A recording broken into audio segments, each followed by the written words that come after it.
tim-tim lainnya bahkan EVOS dari seorang Microblue circling around menggunakan baginya mencari informasi tentang tim GPX yang tiba-tiba menarik kembali mereka di bagian area rumah 12. Iya, ini adalah dua tim dengan firepower yang begitu tinggi, dengan jumlah elimination yang begitu banyak juga kalau kita berbicara tentang dua tim ini. Tapi tiba-tiba Rosemary berhasil mendapatkan seorang Microboy. Granat sudah mulai dimasak dari seorang Rosemary untuk granat yang kedua bakal dilemparkan tipis. Ada KF di bagian belakang sebuah UAS. Lempar tipis ke bagian dalam sana namun masih belum bisa mendapatkan knockdown yang kedua. Hans for You juga tumbang. 1-1 namun fight masih belum terlalu komit karena dari GPX kali ini mereka sedikit menjaga jarak di bagian belakang, namun dari seorang Rosemary akan beradu 1 lawan 1. Ada satu yang sedang melakukan healing dan mengganti dengan second weaponnya, namun ada yang naik ke bagian atas sebuah bagi sedikit bad move dari EVOS dan tiba-tiba GPX berhasil meratakan EVOS karena lobby sebuah fight yang tidak diduga-duga. Wow, Rosemary mendapatkan 3 total poin eliminasi dari 4 player EVOS yang dipulangkan oleh tim GPX. Berarti dari Rosemary semakin lebih dekat lagi untuk menjadi weak terminator dengan total pundi-pundi poin eliminasi yang dia dapatkan lagi. Tapi di bagian luar, Aura menyimak fight yang terjadi, tapi tiba-tiba EVOS dengan waktu yang cukup cepat itu diratakan oleh tim GPX, padahal tamunya itu tim GPX. Gue masih speechless dengan apa yang terjadi sama EVOS. Oke lah, granat satu dari arah GPX tadi emang bener-bener bagus banget gitu. Tapi fight yang terjadi 1 lawan 2 pick off yang tidak terlalu rapi, backup yang tidak rapi dilakukan oleh EVOS tadi ngebuat EVOS akhirnya rata begitu saja. Bahkan menurut gue tadi tanpa perlawanan ketat diberikan oleh EVOS ke arah GPX. Betul, dan EVOS malah mereka cenderungnya tuh kayak mereka mendepetkan diri satu sama lain ya kan, yang sehingga mudah lagi di lock angle-nya oleh tim GPX. E-sport tentunya ditabrak begitu saja. Satu bagi mendekat mencari informasi lebih detail lagi, tapi sepertinya dari seorang Jar akan kembali lagi mundur ke bagian belakang. Tapi kita bakal berpindah menuju ke arah Bigetron dan juga Aura, di mana bling-bling tas dari seorang Jason terlihat dengan sangat jelas, dan ada granat dari seorang Jaxi dilempar ke bagian bawah. Masih belum bisa mendapatkan target yang dia inginkan, tapi dari Jaxi juga memantau bagian lain lagi, namun HFX terlihat dari seorang Genfos sudah mulai merespon tentunya, dan low HP bahkan knockdown dirasakan oleh dua pemain Bigetron saat ini, Windy. Wow, secara beruntun 2 player di tim Bigetron di tag dan juga posisinya oleh tim HFX. Bahkan Aura juga lihat akan coba nge-split lagi, akan coba bergerak lagi lebih maju lagi karena mereka nggak masuk di dalam zona dan jaraknya juga cukup jauh. Bahkan udah mulai chaos banget fight yang terjadi di bagian area luar circle, dan bahkan Heaven tidak henti-hentinya men-tapping untuk bisa memprediksi lagi letak pasti dari seorang Zuxi dan juga Misery yang masih bisa survive untuk tim Bigetron. Ya betul, bahkan tidak hanya orang yang diincer, ada satu mainan juga diincer tadi sama pemain dari AFX, tapi bakal ada close combat di bagian Broken Shake kali ini, di mana Jaxi yang akhirnya bisa mendapatkan satu pemain kembali. Mort sepertinya sudah dibuat pincang satu persatu, dan Zuxi juga berhasil diamankan. HFX benar-benar menerabas langsung setup dari Bigetron, tinggal last man standing yang masih bersembunyi di balik sebuah vehicle dan terspot begitu saja. Bigetron dipulangkan di peringkat ke-10. HFX menggila. Apakah ini bakal menjadi hari HFX untuk mendapatkan WWCD lebih dari 1 kali? Wow, bisa jadi karena mereka benar pede banget untuk setiap fight yang mereka lalui. Bahkan di bagian luar dari Onyx belum sempat touch, dan Jar terpick off juga dengan angle yang begitu bebas dari bagian belakang. Ada Boom yang menembaki juga, bahkan dari sang Rosemary menembaki juga pergerakan dari tim RRQ Voldemort. Ditargetkan dengan menggunakan M4 dari seorang Rosemary, bakal di bagian luar dengan AKM Gaming yang kali 3 tapping dan itu damage-nya masuk, bahkan damage-nya begitu mendalam. Diderita oleh satu player dari tim Aura, Rosemary begitu on point setiap tembakan pelurunya. Emang dah AKM tuh nggak cuma AKM sih, tapi semua weapon kalau emang ada di tangan yang tepat itu berbahaya banget. Itu tadi cuma tapping duar. HP-nya ngurang drastis. Ngurangnya drastis banget, bahkan kayaknya tinggal seperempat HP yang tersisa dari player tim Aura, bahkan dari seorang Jaxi mengcounter pergerakannya bukan ke tim GPX tapi ke tim HFX. Di dong satu pergerakan di bagian area luar sana, bahkan ada predict shot juga dari seorang Jaxi dengan burning shot yang hampir membuyarkan semua formasi yang dibangun dari awal dari tim HFX. Ya, ini bakal chaos di bagian rumah 12 win. Kalau lo perhatikan di bagian minimap ada dua tim yang masih bersih tegang kali ini. Ada GPX, terus ada HFX juga. Ini bakal saling memotong satu sama lain, bahkan masih ada RRQ di mana Voldemort sedang ter-takedown, namun ada mobil kedua yang bakal lewat di bagian belakang. Harvest tertangkap oleh seorang Rosemary. Voldemort bahkan berhasil diamankan oleh pemain dari HFX. Ini silih berganti 3-way showdown terjadi, dan tinggal 6 tim tiba-tiba yang tersisa, di mana GPX juga sudah mengamankan 5 elimination. Wow, yang tadinya diunggulkan sekarang udah mulai bunyi, bahkan HFX juga puas di posisi yang ke-7 nampaknya. Dan lihat dari seorang Boboho men-tracking fire lagi ke bagian depan dari tim Scout Gaming. Pedongs ditargetkan posisinya oleh seorang Boboho dan masih coba untuk sabar lagi, bermain dengan ritmenya juga, temponya juga, sama-sama mencari pick off angle yang lebih luas lagi. Dan di bagian belakang Smith kayaknya susah untuk dievakuasi lagi sih, bahkan di-confirm di 2 poin eliminasi untuk tim Boot. Betul, tinggal Pedongs yang tersisa berarti dari Scarlet Gaming.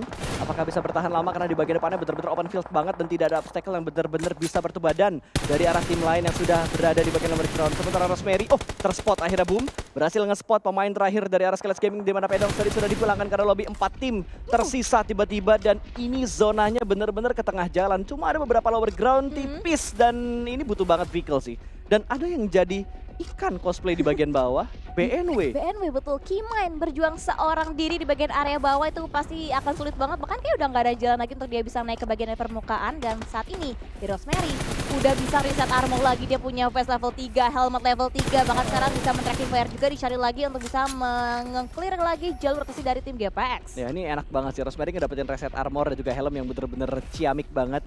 Legit banget untuk dia, apalagi untuk last moment kayak gini.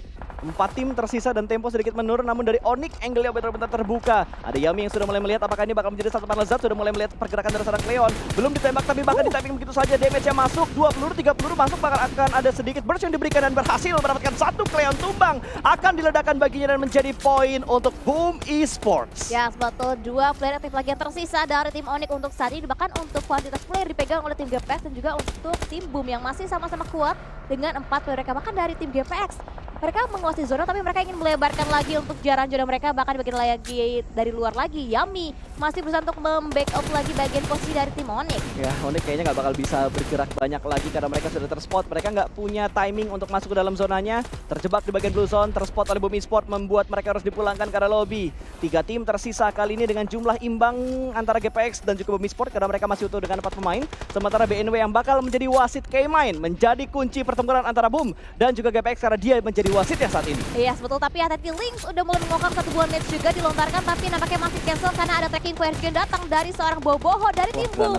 Wow, dan nets dilontarkan kembali, ada counter lagi nampaknya diberikan dari tim Boom juga. Nggak hanya ingin tinggal diam, tapi ingin memberikan pressure juga ke tim GPX yang masih sama-sama komplit pribadi. Tapi Rosemary, lihat, udah mulai nge-flank lagi ke bagian area sebelah kanan, Kak Pasta. Betul, itu posisi anti-flank untuk membatasi pergerakan dari arah Boom Esports. Dan ini dia, Hans Foryu sudah memberikan markingnya menuju ke arah pemain dari arah Boom yang sudah mulai nge-split. Bahkan Rosemary tidak melepaskan angle-nya menuju ke arah pemain dari Boom Esports. Yami sudah mulai terspot dan belum ada tembakan ternyata, namun granat sudah mulai di-set up. Itu dia, lu lihat coy, 3 pemain dari GPX semuanya megang granat, dibuat red zone buatan dan Hexas pun tumbang dengan sangat mudah. Sebuah setup utility yang benar-benar berbahaya tadi dilakukan oleh GPX karena lu lihat tadi 3 orang pegang granat. Itu udah punya 3 chance yang berbeda juga untuk menumbangkan satu player dari tim Boom. Bahkan Hexas berusaha untuk rollback juga meminta pertolongan dari seorang Boboho untuk di-revive, tapi Nets balasan lagi seorang Hunt For You dikirimkan juga. Bahkan Hexas bisakah dia touchdown, bisakah di-revive, tapi dia pakai Boboho tepat memegang posisi seorang Hexas dengan low HP dari seorang Hexas. Wah, Lynx juga punya MG3 cuy, ini weapon yang berbahaya banget.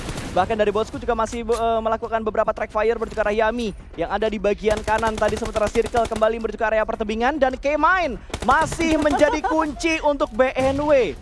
Masih jadi kunci loh dia. Ini benar-benar lucky zone banget sih untuk tim BNW. Keymind dia di bagian air perairan, gak bisa naik ke bagian pemukiman juga dan masih bisa masuk juga ke dalam zona yang selanjutnya. Bahkan granat balasan juga menjadi pertanda bahwa Boom akan memberikan counterplay-nya juga ke bagian pertahanan dari tim GPX. Ya, dan Bosku masih penasaran untuk posisi di mana Yami berada karena tadi sempat ngedapetin beberapa hit marknya terus tiba-tiba hilang. Berarti Yami agak sedikit bergeser dan posisinya masih membuat Bosku penasaran mencari benar-benar keberadaan dari seorang Yami. Bahkan Rosemary juga masih belum nge-regroup, masih menahan di bagian luar dari circle yang ke-7 menjadi anti-flank. Tentunya untuk membatasi pergerakan dari arah Boom Esports dan ada spray fire tadi yang dilakukan menuju ke arah pemain dari Boom Esports. Lagi-lagi masih belum bisa mendapatkan sebuah hit fire-nya ke arah pemain dari arah Boom Esports. Betul, tapi hati-hati Rosemary juga nampaknya udah mulai terprediksi posisinya oleh seorang Boboho dari tim Boom. Bagian belakang Yami hampir di take down dengan waktu yang tepat. Pro dilakukan, bahkan Boboho yang mendapatkan Rosemary. Oh no, anti-flank GPX ditumbangkan oleh tim Boom, Kak Pasta. Ya, sebuah backup yang begitu cepat dan tepat tadi waktunya. Boom unggul dari segi jumlah sekarang karena tidak akan ada yang bisa menyelamatkan seorang Rosemary. Tadi Yami low HP, masih ada tracking fire yang dilakukan oleh seorang Lynx kali ini untuk mendapatkan posisi dari seorang Yami, namun Yami masih bisa bertahan dengan low HP. Boom, sebuah trigger disiplin yang membuat mereka benar-benar bisa mempertahankan daerah kekuasaan mereka saat ini. Namun granat dari Boom juga sudah mulai dilemparkan. Hans For You butuh waktu untuk melakukan healing dan tempo sedikit menurun dan ada sebuah mobil yang lompat-lompat kodok. Iya betul, bahkan dari seorang Yami Yami juga tumbang, bisa sukses, bahkan Stratos tadi juga bahkan melempar net dari seorang Yami. Connect juga Hunt For You, Liz ditumbangkan dengan waktu bersama, bahkan tinggal satu player terakhir dari seorang Bosku yang bertahan untuk tim GPX saat ini. Last man standing, apakah bisa bertahan, tapi kali ini dari seorang Bosku berhasil mendapatkan satu Okta pun tumbang. 2 lawan 1 sekarang posisi dari Bosku sudah mulai terspot dan Hexas sudah tidak ada healing lagi. Lynx bermaksud mundur untuk di-revive tapi sudah di-spray dengan sangat komit oleh seorang Hexas. Ternyata Hexas masih bisa bangkit dan Hexas lebih memilih untuk melakukan revive dibanding dia commit untuk mengejar last man dari GPX. Wah betul, dan ini mau nggak mau Through the dari smoke, seorang Bosku through the dipaksa smoke, untuk void, through the bahkan smoke. dari terus smoke juga dari seorang Boboho mencari men-tracking Oh, lagi 3 void, lawan tapi 1. dijepit dengan 3 penembakan Nggak dari seorang bisa, coy. GPX, dipulangkan juga di posisi yang ketiga, dan BNW Keymind yang sedari awal menjadi wasit diunggulkan dari segi zonanya, nggak perlu makan obat Keluar, tapi mereka bro. keluar zona biar nggak Keluar, menyumbangkan bro. poin lagi ke tim dan juga winner juga didapatkan oleh Boom Esports di game kita yang kedua. Yes, boom, langsung benar-benar menggila.